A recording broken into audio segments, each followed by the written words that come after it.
Bonjour, cette vidéo s'appuie sur la vidéo précédente sur la mise en équation donc, dans le domaine de la place du comportement des différents organes de la direction assistée d'Iravi et donc va proposer une modélisation sous forme de schéma bloc en vue de calculer une fonction de transfert entre notre entrée et notre sortie.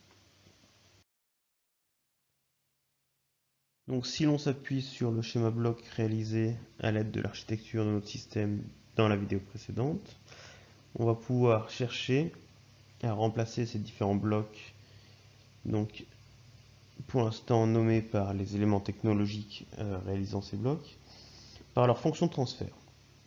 Donc, dans notre système, nous avons comme entrée l'angle du volant. Donc sa fonction de transfert, sa fonction dans le domaine de la place, pardon, sera donc θ vol de P. La sortie sera donc le lambda de P, donc caractérisant le déplacement de la crémaillère.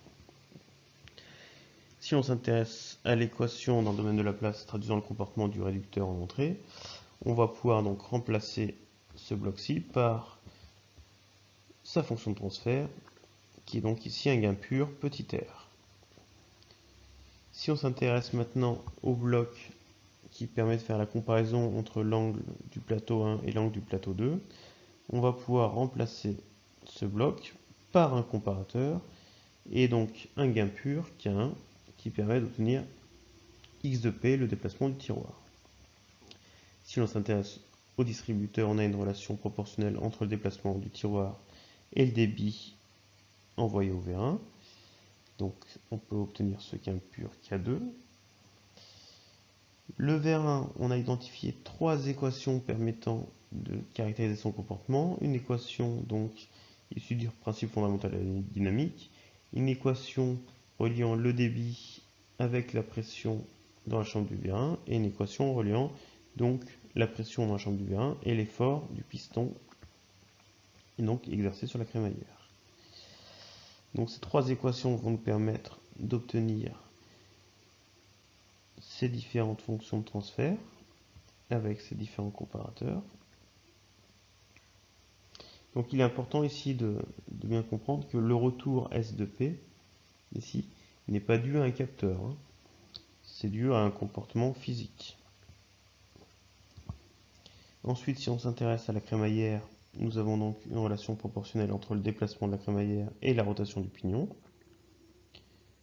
Et le réducteur, donc qui a la même équation que le réducteur précédent. Donc on obtient donc ici un schéma bloc avec différentes fonctions de transfert, donc qui n'est pas vraiment simple. Il est important ici de comprendre que ce retour-là est en fait un retour qui permet de faire la mesure du déplacement de la crémaillère, donc de notre grandeur de sortie.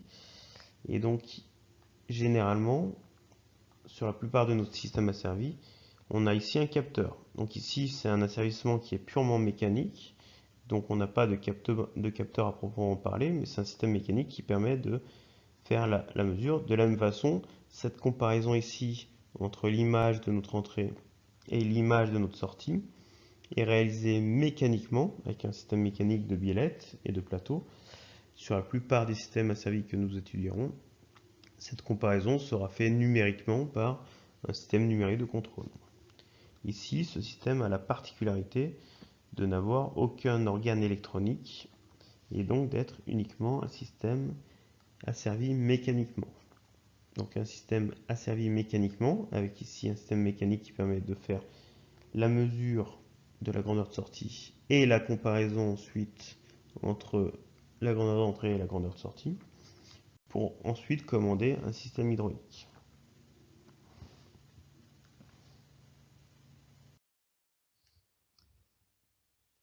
Première remarque, on ajoute généralement des grandeurs ici qu'on appelle epsilon, donc qui sont des écarts donc à la sortie de nos comparateurs. Donc ici, 3 écarts, donc indice 1, 2, 3 pour les 3 comparateurs.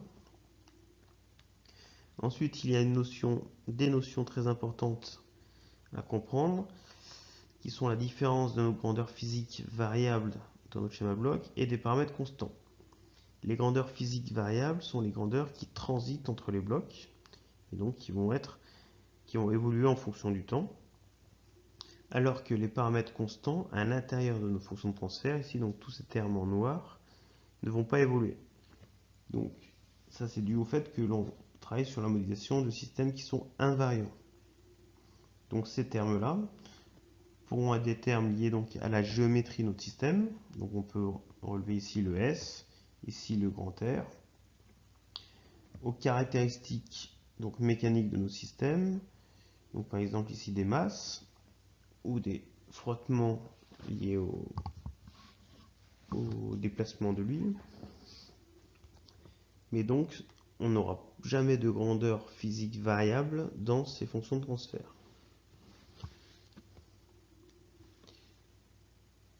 Donc en vert ici, on peut voir les différentes grandeurs qui transitent entre les blocs.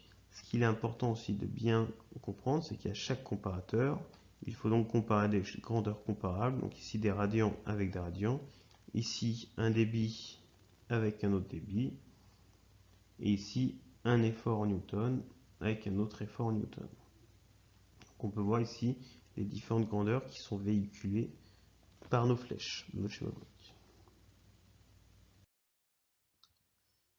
Voilà, c'est tout pour cette mise sous forme de schéma bloc de notre modèle, de notre direction assistée d'IRVI.